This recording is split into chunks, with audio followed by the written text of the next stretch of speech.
삼성전자가 파운드리에서 이제 TSMC를 맹추격한다라는 기대감이 생겼어요. 갑자기 그 사람들이 TSMC만큼은 아니더라도 격차가 좁혀야 되는 거 아니냐. 그래서 PER을 높게 주기 시작했어요. 야, 내가 너 10배 줬는데 이제 안 되겠다. 너 15배 줘도 될 것 같아. 멀티플 올려줄게. 네, 20배까지 줄까? 이제 20배 준 거는 사실 개인들이 만든 겁니다. 저희 주식 처음 하시는 분들은 뭐부터 네. 하는 게 좋을까요?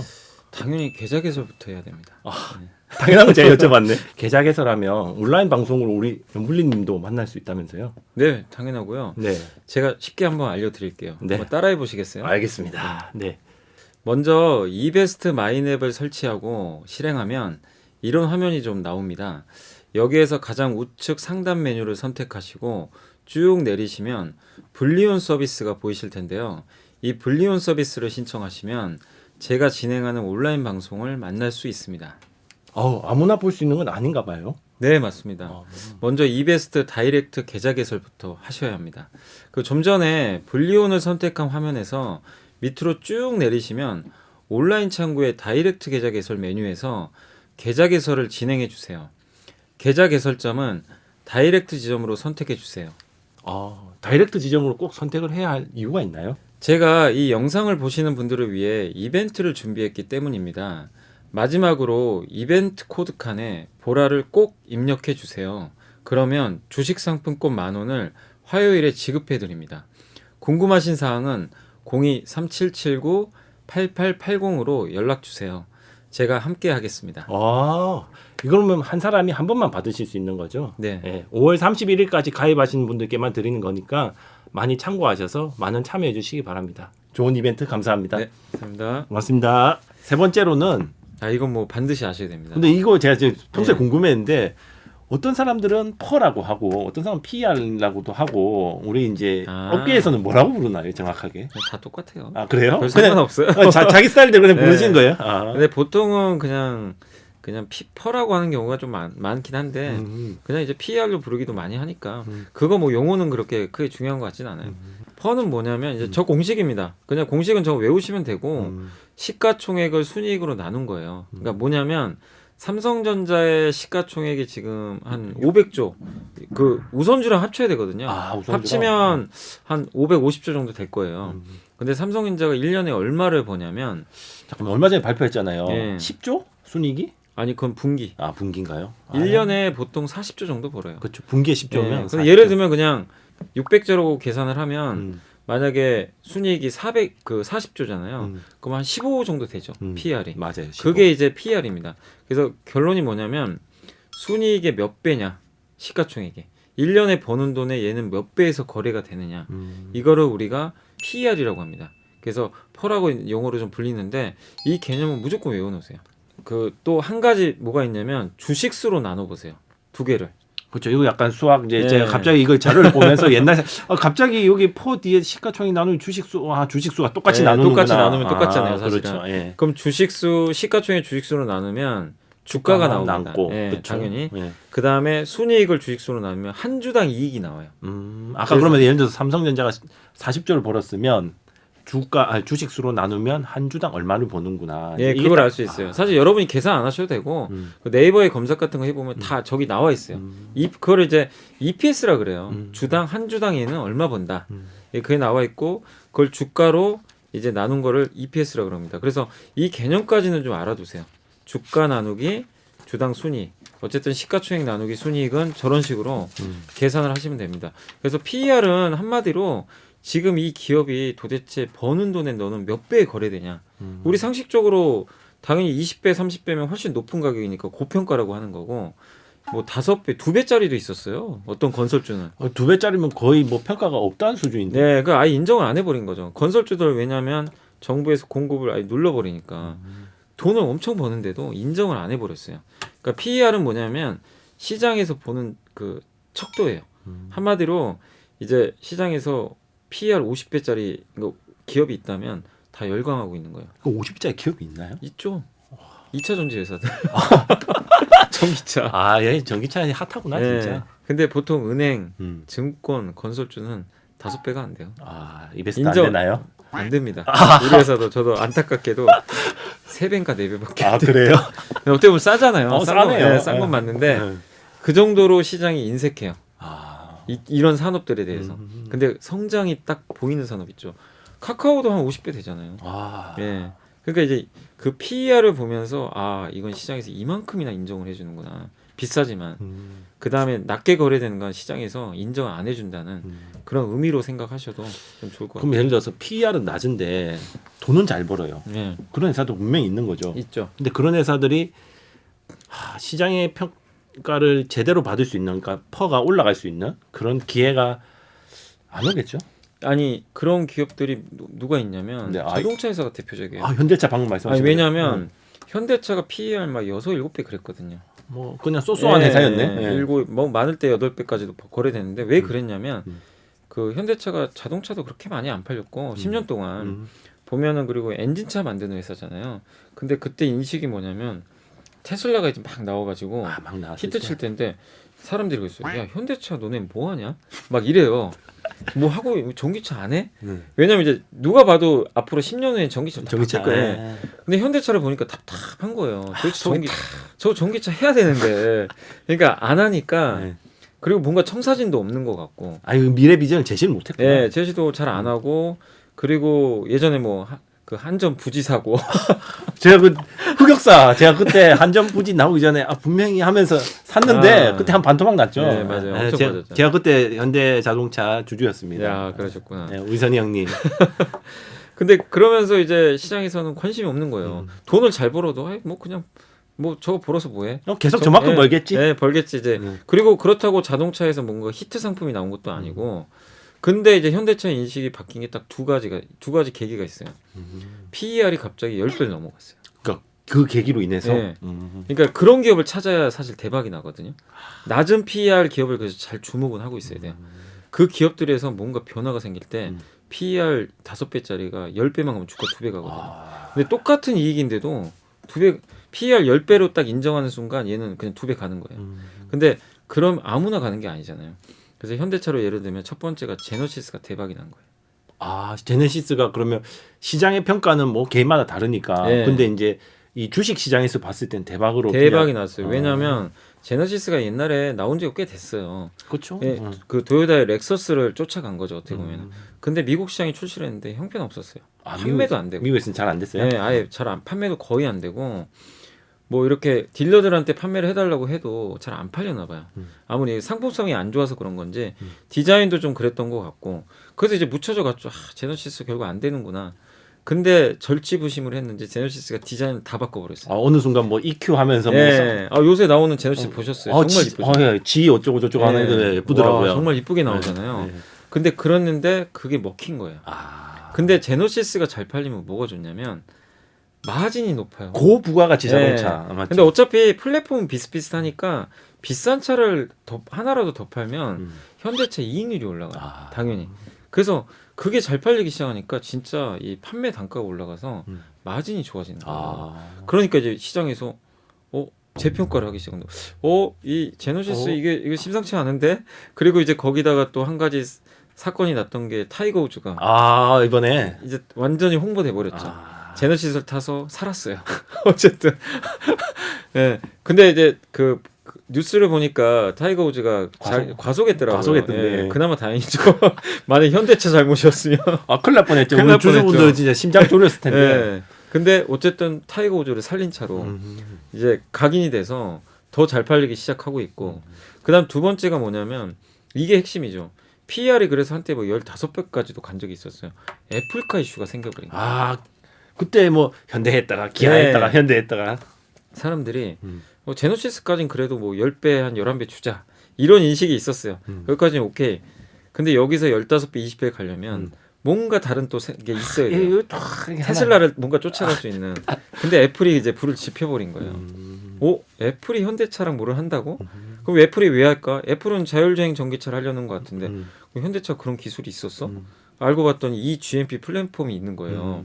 그거 현대 모비스가 만든 건데 이번에 근데 차 나왔잖아요. 아이오닉 5. 거기에 들어가고 기아의 EV6에 들어가 있는데 그거에 대한 이제 재평가가 이루어진 거예요. 시장에서 애플 또 그 후로 누가 나왔냐? 구글까지 나왔어요. 맞아요. 얼마 전에 기사에 봤습니다. 근데 물론 사실인지 우리 모르지만. 우리는 모르지만. 근데 이 주변에서 나오는 얘기를 보면은 결국 그냥 나올 리는 없거든요. 그 정도의 영향이 네. 되기 때문에. 네. 그러면 사람들의 시선이 달라져요. 아, 얘는 이제 내연기관차에서 이쪽으로 준비가 됐구나. 옮겨가는구나. 그 순간 PER이 갑자기 올라가 버려요. 같은 이익을 내도 10배 주던 걸 15배 주면 50% 올라갑니다. 지금 퍼뜩 든 생각인데요. 예를 들어서 지금 현대차가 한 20, 뭐 예를 들어서 2, 3만 원 한다고 치면 단기 순이익이나 뭐 이익은 그대로인데 네. 주가 확 오르잖아요. 구글, 네. 애플카. 이게 엄밀히 따지면 퍼가 그러니까 제가 또 이따 한 번 더 설명을 해드릴 텐데 퍼가 올라가는 거예요. 그렇구나. 근데 일단 이 개념 정도는 여기서 알아두세요. 그래서 저 공식은 알고 계셔야 돼요. 일단. 예. 그러니까 주당 순이익은 변화가 없는데 이게 팍 올라가는 거잖아요. 네. 그러면 네. 그리고 이제 퍼는 이제 요렇게도 계산해요. PER이 뭐냐면 이익 회수 기간이라고 그래요. 그러니까 내가 그 PER이 5배면요. 내가 이 기업에 투자를 했을 때 1,000만 원을 투자했잖아요. 5년 후에는 1,000만 원이 그대로 들어와요. PER 5배짜리 기업이 투자하면 내 원금을 회수할 수가 있어요. 물론 뭐 완벽하게 그런다는 건 아닌데 원금 회수 기간이라고도 해요. 아, 퍼를? 네, 와. 퍼를. 퍼가 10배면 이익 회수 기간이 10년이 된다. 그러니까 이제 PER 1이 뭐죠? 100억짜리 회사인데 시가총액이 100억인데 100억, 100억을 버는 회사예요. 그럼 1이잖아요. 그러면 그런 기업에 투자를 하는 순간 나는 바로 본전을 뽑아요. PER 1배짜리는 없어요. 세상에. 그러네. 내가 이 기업을 인수를 했어요. PER 1배짜리 기업을 인수하면 바로 내가 100억 투자했으면 100억 그대로 이제 그냥 가져가는 거예요. 시장에 나오면 바로바로 가져가는 사람들이. 네. 참고로 테슬라는 한때 1,000배도 갔으니까. 미국 망할 때까지 해야 되겠네. 저 개념만 좀 알아두시면 좋겠고, 그다음 PER을 알아두시면 좋은 게, 저 PER을 이제 역으로 나누는 거, 1 나누기 PER 있죠. 역수 있죠. 네. 역수를 했을 때가 저게 뭐냐면 기대 수익률인데, 뭐냐면 내가 1년 동안 이 기업이나 뭐 여기에 투자를 했을 때 기대할 수 있는 수익률이에요. 그걸 뜻합니다. 그래서 비교를 해드리면 은행금리가 지금 1%잖아요. 네. 코스피 PER이 지금 13배예요. 현재. 그러면 저걸 기대 수익률 한번 계산해 볼게요. 1 나누기 13. 네. 코스피에 내가 투자를 했을 때 1년 동안. 그러면 7.7%가 나와요. 그렇죠. 평균적으로. 네. 그러면 은행 금리가 1%인데 기대 수익률 7.7%면 주식 하는 게 맞지 않나요? 7배인데 해야죠. 네, 당연히 해야죠. 그러니까 금리가 그래서 정말 중요한 거예요. 근데 만약에 저기서 은행 금리가 3% 4% 됐어요. 그럼 좀 애매해져요. 내가 리스크 감수하면서 예, 3%더 3% 먹으려고? 예. 금리가 점점 싸질수록 그 주식을 해야 될 이유가 점점 더 생기네요. 근데 그래서 지난 3월 달에 기억하시겠지만 미국 금리가 급등을 하니까 주식시장이 급락을 해요. 맞아요. 저 격차가 좁혀지니까. 그러네. 저것 때문에 그래요. 예, 그래서 금리에 민감하게 움직였던 거고. 그래서 저 개념을 알아두시면 좋아요. 근데 지금 현재 코스피 PER 13배니까 기대 수익률은 아직도 높거든요. 7.7%면 나쁜 건 아니니까 저걸 본다면 여러분들이 코스피 시장 지금 3,100이거든요. 비싸다고 할 수는 없는 거예요, 사실은. 제가 갑자기 든 질문인데요. 코스피 퍼가 13이었는데 그러면 예전에 과거에 대한민국 아까 뭐 박스피라고 하셨잖아요. 그때는 퍼가 더 낮았겠네요. 8배 간 적도 있었어요. 근데 되게 웃긴 건요. 8배 가도 주가가 안 가더라고요. 왜 똑같은 거예요. 은행주 투자랑 싼 건 알겠는데 도대체 너 매력이 뭐냐? 한국 주식시장 매력 없다고 그냥 다 인정을 해버렸어요. 맨날 이렇게 경기 좋을 땐 좋았다가 안 좋으면 꺾여버리고 이익 변동성도 예측도 안 되고 한국 기업들이 다 네이버 같았으면 뭐 퍼 30배 갔겠죠. 예, 근데 그런 산업 구조가 아니었어요. 예. 그러니까 이제 아까 요 말씀을 하시려고 네, 거죠. 요거예요. 그래서 저 공식을 왜 알아야 되냐면 자 PER 보시면 퍼는 주가 나누기 주당 순이익이라 그랬잖아요. 그렇죠. 예. 그러면 우리 그 산수 수학 배웠잖아요. 여기 싹 자 바꿔보세요. 주가가 절로 가고 음. PER이 그럼 1로 가면 어떻게 되죠? PER 곱하기 주당 순이익으로 바꾸죠. 결국 여기서 한번 보시면 주가는 PER 곱하기 주당 순이익이거든요. 그럼 주가가 올라가려면 어떻게 해야 될까요? 퍼가 오르든지 예. 주당 순이익이 그죠? 오르든지. 둘 중에 하나 오르면 돼요. 예, 그러면 되는 거죠. 그러면 우리가 단순히 이건 다들 알고 계세요. 주당 순이익 이익 증가하면 당연히 주가 오르는 거 다 알잖아요. 예, 근데 저 개념을 되게 어려워서요. PER. PER을 우리가 그 이 주식시장에서 용어로 멀티플이라고도 해요. 사실 제가 배수. 이제 멀티플이라는 단어는 들어는 봤어요. 예. 근데 검색을 했는데 그냥 퍼랑 혼용해서 막 쓰길래 예. 이게 멀티플이라는 단어 중에 퍼도 한 종류인가 이 네. 생각을 했는데 그냥 같은 건가요? 예, 멀티플이 이제 배수니까 PER도 몇 배 그러잖아요. 맞네. 그 개념이라 보시면 좋을 것 같아요. 예를 들어 볼게요. 네. 저게 이제 LG화학의 EPS가 주당 순이익입니다. 자 네. 보세요. 2017년도에 24,000원이었는데 2020년이 더 줄어버렸죠. 이익이 줄었어요. 네. 그러면 우리가 상식적으로는 주가 빠져야 되잖아요. 그냥 상식적으로. 그럼 단순히 빠져야죠. 근데 주가가 2배 넘게 올랐어요. 40만 원짜리가. PER 보시겠어요? PR이 거의 뭐 3배? 네, 3배 55배 갔어요. 삼성전자도 한번 봐보세요. 순이익이 더 줄었어요. 5,400원에서 4,000원이 됐는데 주가는 오히려 한 30만 원 뭐, 늘었네. PER이 20배까지 갔어요. 이 도대체 무슨 일이 있었길래 이익이 감소하는데도 PER이 급등을 해버리니까 주가가 뭐 2배 이렇게 가버리는 거예요. 이 개념을 여러분들이 알고 계셔야 됩니다. 투자하신 분들은. 그럼 쟤네들 같은 경우에는 주식을 뭐 특별히 뭐 줄이거나 이런 건 없잖아요. 그냥 단순히 그래요. 네, 맞아요. 그냥 퍼의 변화에 의해서 평의 변화. 그러니까 왜 그러면 시장에선 16배짜리 LG화학을 3년 후에는 55배까지 줬을까? 이 고민을 해보셔야 돼요. 왜 2017년도에 9배에 거래되는 삼성전자를 왜 작년 코로나 그 사태 안 좋은데도 왜 삼성전자에 20배를 주었을까? 이 고민을 하면 앞으로 내가 투자한 기업들을 봤을 때도 똑같은 고민을 했을 때 답을 찾을 수가 있어요, 사실. 자, 여기 보면 이 LG화학의 그래프인데 엄청나게 올랐잖아요. 작년에. 그래서 수직으로 올라버렸어요. 지난 10년 동안 주가 안 갔다가 저 박스피 그대로네요. 네, 박스피였어요. 근데 왜 저렇게 10년 동안 박스피였냐면 LG화학이 물론 전기차 배터리를 만들던 회사입니다. 그 전에도 만들었어요. 근데 시장에서 인정을 안 했죠. 전기차 시장 열리지도 않았는데. 왜? 보이는 게 없으니까. 보이는 뭐 차도 안 다니고 그 다음에 계속 사람들은 그냥 내연기관차 타고 다니고 전기차의 효용성도 못 느꼈고 그러다 보니까 LG화학은 그냥 석유화학 기업이에요. 석유화학으로 돈은 잘 벌어요. 원래 유명한 세계적인 석유화학 기업 중에 하나니까. 세계적으로 유명한 본업이 그거예요. 그렇죠. 이런 화학이 있으니까. 네, 그래서 뭐 에틸렌도 만들고 여러 가지 원재료들을 많이 만드는데 그러다 보니까 그 석유화학 기업들의 공통점이 뭐죠? 사이클. 경기 민감주입니다. 그래서 주가도 저 그래프 보세요. 왔다 갔다 왔다 갔다. 진짜 주기적으로 왔다 갔다 하네요. 저게 한국 증시가 다 저랬어요. 그래서 우리 한국이 박스피에 갇혔던 거고. 거의 코스피 지수라고 봐도 되겠네요. 똑같아요. 움직임이. 예. 예. 저랬던 기업이 갑자기 작년에 코로나가 터지고 나서 주가가 4배 갔습니다. 왜 그랬을까요? 2차 전지 전 세계 1등이잖아요. 사실 LG화학이 어떻게 보면. 근데 코로나19 이후로 유럽에서 전기차 드라이브를 걸어버린 거예요. 우리 전기차로 그냥 다 바꾸겠다. 기왕 어차피 경기 다 망가진 거 여기서 옛날 산업이 부흥하지 말고 우리 돈으로 친환경 산업에 투자하자. 그래서 전기차 올인하고 그 다음에 풍력 태양광 막 짓고 이렇게 가자. 유럽에서 그렇게 결정을 내렸는데 유럽만 그런 게 아니라 미국 제외하고 전 세계 대부분이 다 그쪽으로 가버렸어요. 중국도 그렇고. 그러니까 전기차 시장이 유럽에서 열려버린 거예요. 그런데 LG화학이 그때 당시에도 공교롭게도 막 테슬라에도 납품하고 막 여기 르노, 폭스바겐 세계적인 기업들한테 공급을 해버리니까 왜냐면 근데 전기차 배터리는 저 때만 해도 돈을 못 벌 때입니다. 그래요? 적자 났을 때. 까먹고 있을 네, 때구나. 까먹고 있어요. 왜냐면 아직은 그 수요가 많지 않다 보니까 만들긴 하는데 고정비는 들어가는데 매출이 안 나오잖아요. 그래서 당연히 실적은 안 좋았기 때문에 갉아먹고 있었어요. 해야 되나 말아야 되나 고민이 하셨을 것 같은데. 근데 이익만 생각하고 있으면은 내가 만약에 이익만 보는 투자자라고 생각해 보세요. LG화학 죽어도 못 삽니다. 저기서 적자나 자꾸 갉아먹는데 어떻게 투자를 하겠어요? 이익이 늘어나야 되는데. 근데 이익이 아니라 산업의 성장성을 보고 2차 전지 1등이 된 기업을 보고 이 기업 된다. 예. 어차피 돈은 나중에 벌면 되는 거고. 그걸 감지하신 분들은 PER 얘 무조건 올라가겠다. 그러니까 저기서 PER이 멀티플인데 멀티플 16배짜리가 최소 30배에서 50배 간다고 생각을 하신 분은 대박이 난 거예요. 왜냐하면 전기차 2차 전지 회사들 같은 경우는 기본적으로 30배, 40배, 50배 줘요. 예, 이건 우리나라만 그런 게 아닙니다. 근데 그걸 알아채신 분들은 PER 이거 무조건 올라간다. 베팅하는 겁니다. 예, 그럼 저걸 수익을 낼 수가 있는 거죠. 그러니까 지금 이제 유럽의 유수의 자동차 회사들이 뭐 2000 몇 년 내 우리는 내연기관차 안 만들겠습니다. 아예 뭐 그렇게 다 선언을 해버렸잖아요. 네네. 야, 아직도 더 갈 수 있지 않을까라는 생각은 저 개인적인 생각입니다. 네네네. 하고 있는데 어쨌든 이런 퍼가 재밌네요. 네. 그리고 이제 삼성전자도 마찬가지죠.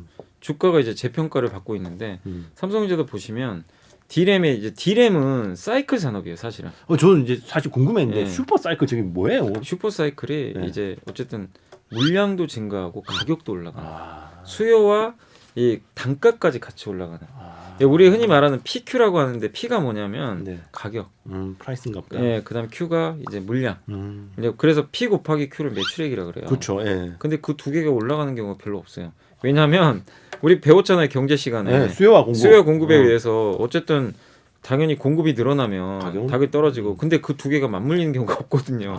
근데 저 사이클이 나온 거예요. 근데 저기 보면 D램 슈퍼 사이클이 16년에서 18년 언저리 한번 나왔어요. 근데 이제 또 나왔네요 뒤에. 저 때 이제 슈퍼 사이클은 아니었어요. 저 슈퍼 사이클은 아니고. 근데 오히려 이익이 제가 줄어들었다고 그랬잖아요. 저 때보다 D램 마진이 엄청나게 좀 높을 텐데 근데 보세요. D램 슈퍼 사이클 나고 허무하게 또 무너져 버리죠. 좀 무슨 일이야 도대체. 왜냐하면 다시 D램 가격이 꺾여 버렸어요. 폭락을 하고 그러니까 유지가 안 돼요. D램 가격이 이렇게 고공이진했다가 유지가 돼야 되는데 그래서 영업이 반토막 나고. 그래서 사이클이라고 하는 거예요. 사이클이에요. 그래서 PER을 절대 높게 못 줘요.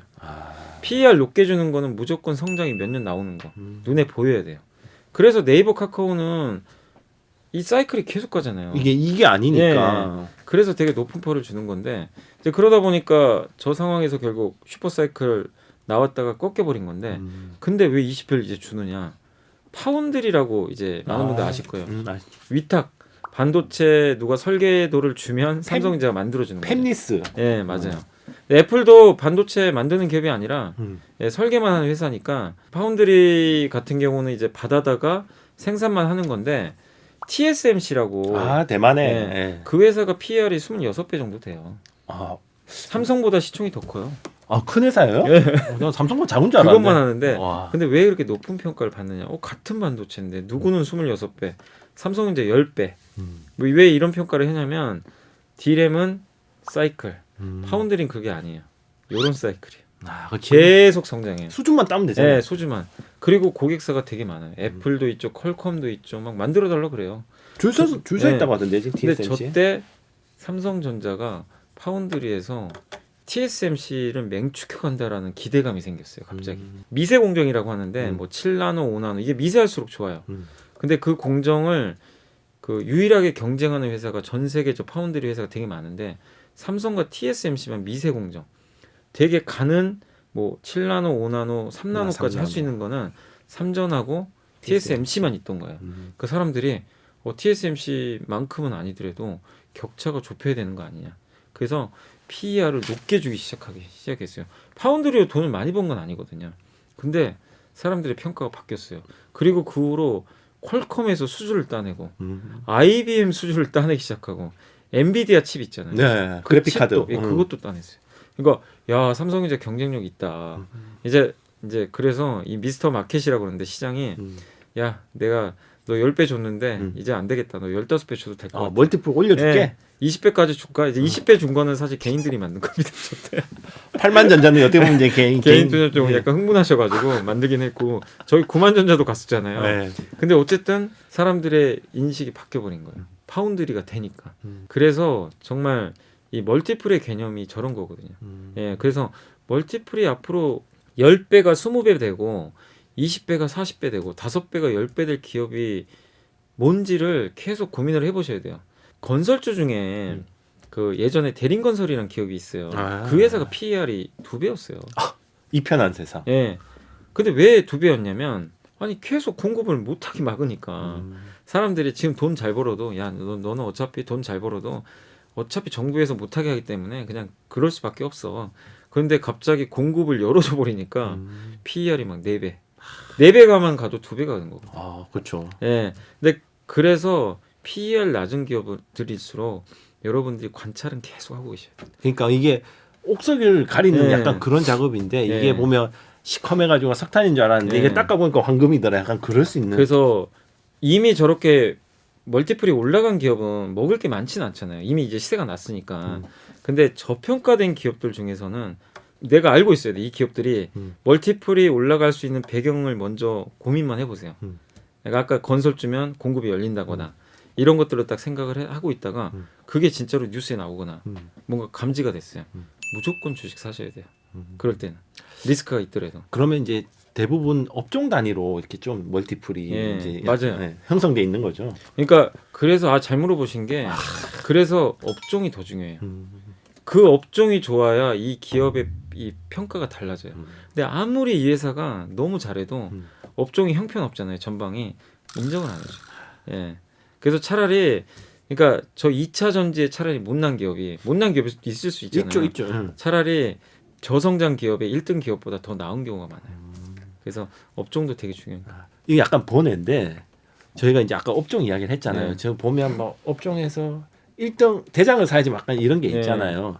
그러면 퍼 같은 경우에도 대장이 높아서 그런 거죠. 그죠. 당연히 높은 배를 받는 거는 그걸 대장주로 인지를 해주기 때문에 당연히 훨씬 높은 퍼를 받을 수밖에 없어요. 대장주. 그럼 이건 약간 속설인데 우리가 흔히 대장주를 사라고 막 이렇게 네이버 토론방 가면 한 그게 정답이죠. 정답은 맞는데 이제 근데 너무 늦는 경우도 있어요. 내가 대장주를 늦게 봤을 때 그럴 때는 어쩔 수 없어요. 후발주자 따라가는 수밖에. 빨리 네. 2등이라도 빨리 타야 되겠네. 그 산업이 이런 게 있어요. 전체적으로 초기에 막 이제 지금 전기차 시장은 초기 국면이잖아요. 이럴 때는 뭐든 사도 돼요. 근데 시장이 이미 좀 성숙해 있죠. 네. 그럴 때는 무조건 대장만 사야 돼요. 그 기업만. 그러니까 카카오 네이버도 옛날 기억나세요? 메신저 엄청 많았잖아요. 한 10년 전만 해도. 지금 머릿속에 제 떠오르는 게 쫙 있어요. 네. 근데 그럴 때는 사실 다 사야죠. 뭐가 될지 모르니까.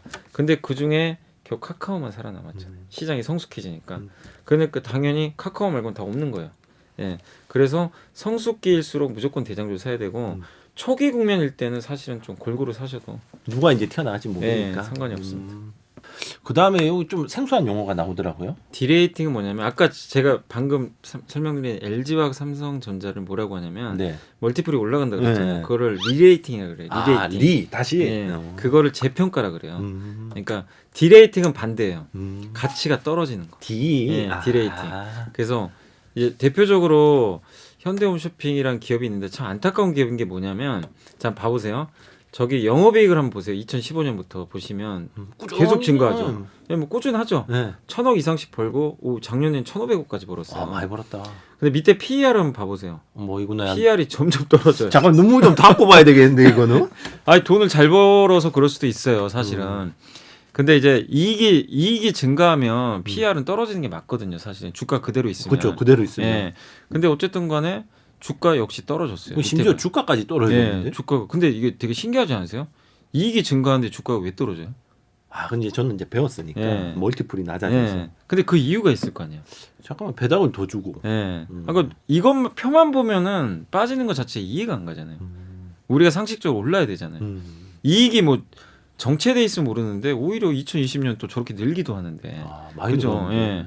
그래서 이게 밑에 보시면 이제 나와 있지만 왜 현대홈쇼핑 이거 홈쇼핑 회사 다 마찬가지인 게 일단 그 물론 이제 코로나 때문에 여행을 못 가긴 하지만 코로나 전까지 딱 보시면요. 홈쇼핑에서 옛날에는 옷을 많이 판매했잖아요.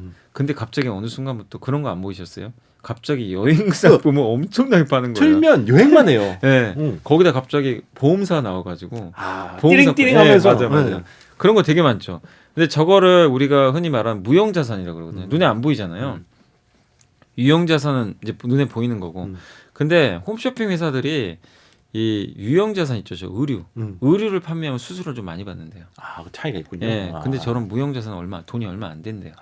그러니까 이익이 줄어들어요. 소위 말해서 돈 안 되는 걸 팔았군요. 예. 근데 이제 어쨌든 덩치는 커질 수 있지만 이익률이 줄어드는 거죠. 어떻게 보면. 그래서 무형자산 비중이 높아지면서 그러니까 코로나19 이후에는 어쩔 수 없이 못 팔았지만 여행보험은 그 전까지 무형자산 비중이 너무 높아진 거예요. 이익을 갉아먹는 거죠. 그래서 수익성이 좀 악화됐고 두 번째 이것도 문제죠. 갑자기 홈쇼핑에 막강한 경쟁자들이 하나씩 나타나기 시작했어요. 저는 이게 제일 큰 이유 같아요. 네, 맞아요. 쿠팡이 나타났고.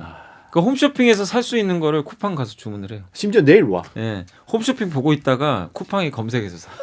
그 예전에는 홈쇼핑 보고 있으면 홈쇼핑 그 이제 홈페이지에 들어가서 맞아요. 샀는데 지금 방송하는 상품입니다 하면서 막 할인하고 팔았는데 요즘은 그냥 그러니까 그런 것도 있고 또 네이버 쇼핑이라는 또 막강한 경쟁자가. 그렇죠. 양대산맥이죠. 그리고 이제 옷 같은 거 좀 명품이나 이런 것들은 한 번씩 팔잖아요. 홈쇼핑에서. 팔아요. 보고 있다가 프리미엄 아울렛을 가요. 거기 또 싸게 팔잖아요. 어쨌든. 그렇죠. 그러니까 이게 불편한 거예요. 그러니까 시장 참가자들도 이제 눈치를 챈 거예요. 홈쇼핑 돈 버는 거 알겠는데 이거 유지될까 이제? 이제 고민을 한 거예요. 예. 왜냐하면 미래가 창창하게 보여야 되는데 뭔가 이제 불안감이 엄습한 거예요. 소위 말해서 지금은 좀 되는데 네. 앞으로 얘가 계속 될까라는 이제 퀘스천이 계속 생기는 맞아요. 거예요. 그러면 이걸 디레이팅이 들어가요. 아, 돈을 잘 벌어도 사람들이 인정을 안 해줘. 너 포 좀 낮추자. 네, 낮추. 그리고 하나가 더 터집니다. 라이브 커머스 같은 거. 요거는 최근에 등장한 것 같아요. 네. 이게 정말 어마어마한 악재죠. 거기에 이제 1인 뭐 소상공인 분들이 직접 자기가 나와요. 물건을 만드신 분들이 나와서 판매를 해요. 그러니까 일반적으로 우리 홈쇼핑에서 판매하는 것처럼 비슷한 이제 모델이죠. 라이브로 뭐 실시간으로 이렇게 채팅도 하면서 물건을 판매하는 건데 이게 사실은 홈쇼핑 모델이거든요. 아, 어떻게 보면. 근데 홈쇼핑은 되게 비용 구조가 높아요. 전화를 해야 되고. 예. 그리고 거기 들어가는 인력들이 비싸요. 그 쇼핑 이제 그 호스트 분들 그 연봉도 되게 세잖아요, 사실은. 근데 그런 거다 보니까 라이브 커머스가 등장을 하니까 사람들이 그쪽으로 가버리는 거예요.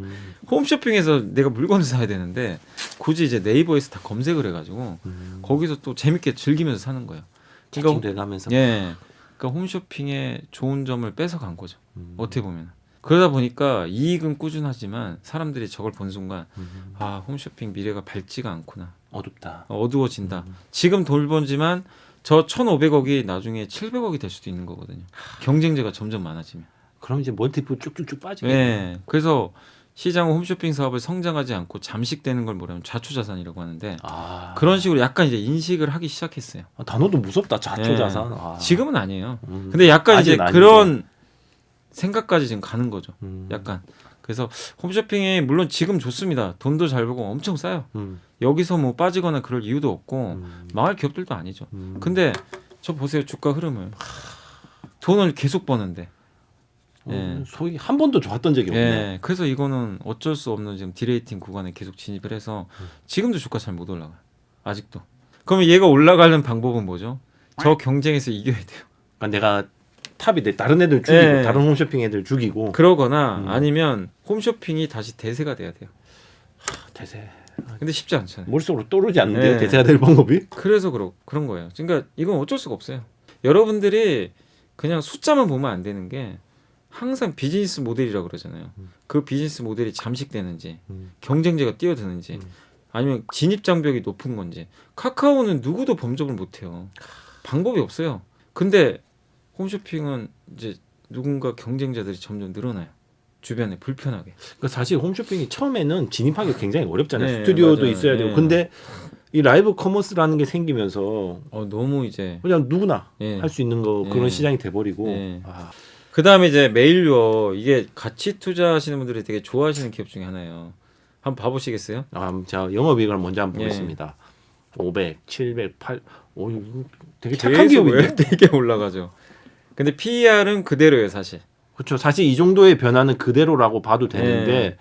주가는 지지부진하네요. 그러니까 이익이 2배 늘었잖아요. 거의 한 4, 5년 동안. 그렇죠. 예, 근데 주가는 거의 정체예요. 사실은. 물론 단점이 있어요. 배당은 너무 안 줘요. 배당만 줘도 좀 표알 올라갈 텐데 어쨌든 9배 있다가 이제 7.7배까지 떨어지기 시작했어요. 주가가 그만큼 돈 버는데 안 가는 겁니다. 이유가 뭐겠습니까? 메일유업은 유제품 만드는 기업이잖아요. 사람들이 유제품 잘 안 먹어요. 점점. 왜냐? 신생아 이제 아이 울음이 점점 줄고 있어요. 우는 아이가. 우리나라 이제 최저죠. 예, 예. 저기에 대한 이제 그 리스크가 좀 일단 생긴 것 같아요. 분유 이런 것들. 예. 그리고 컵커피 단백질 음료를 만드는데 원래 메일유업의 컵커피가 되게 유명했어요. 그 뭐 이렇게 당겨가지고 편의점 바리스타였나요? 아마 브랜드가 있을 거예요. 그런 식의 예. 커피들. 예, 컵커피 시장에서 절대 강자였어요. 그 근데 사람들이 컵커피를 먹을 때 메일유업 건지 다른 건지 안 봐요. 그냥 이제 그냥 이제 2+1이니까. 예. 경쟁이 너무 치열해요. 거기다가 단백질 음료라고 있어요. 음. 저게 이제 여성분들이 되게 또 즐겨 찾는 음료인데 메일유업이 먼저 내놨어요. 히트를 쳤어요. 아 그래요? 되게 재밌는 건 또 다른 경쟁사가 다 나왔어요. 그 경쟁사 어딘지 알 것 같은데 뭐 그냥 바로바로 내버리는구나. 그러니까 한마디로 저런 제품들이 메일유업만 할 수 있어야 되거든요. 아무도 못하게. 근데 아니면 브랜드 가치가 너무 높아가지고 마치 이런 거죠. 스타벅스 커피를 드시잖아요. 비싸도. 그 정도의 가치가 있어야 되는데 그 가치까지 못 간 거예요. 한 5분 더 걸어가서 예, 스타벅스 예. 사 맞아요. 먹는 것처럼. 아니 어차피 커피 맛이 물론 차이는 있지만 스타벅스를 좋아하시는 분들의 그런 게 있잖아요. 근데 그건 브랜드 가치거든요. 근데 그게 구축이 사실 안 된 거죠 어떻게 보면. 그런데 물론 제품은 좋은데 먼저 내놨고 유지가 안 됩니다. 그냥 다 뛰어드니까. 그리고 한 가지가 더 있는 게 중국에 원래 분유 매출이 많이 나가는 회사예요. 근데 중국 분유 매출이 정체돼 있어요. 저걸 몰랐네. 예. 그러다 보니까 저 세 가지 요인들 때문에 이게 뭔가 여기서 변화가 생겨야 되거든요. 저 변화가 안 생기니까 아무리 돈을 많이 벌어도 주가가 절대로 안 올라갑니다. 저러고 있어요. 지금. 그래서 메일유업을 좋아하시는 분들은 저도 예전에 그랬거든요. 아, 저렇게 돈 잘 버는데 PER도 낮고 올라갈 거라고 저도 생각을 했어요. 나름대로. 안 가더라고요. 그저 앞부분 보면 컨트롤 CV 한 느낌인데 그대로 네, 복사 맞아요. 붙여넣기 복사 붙여넣기. 네. 이런 기업들이 되게 많아요. 찾아보시면.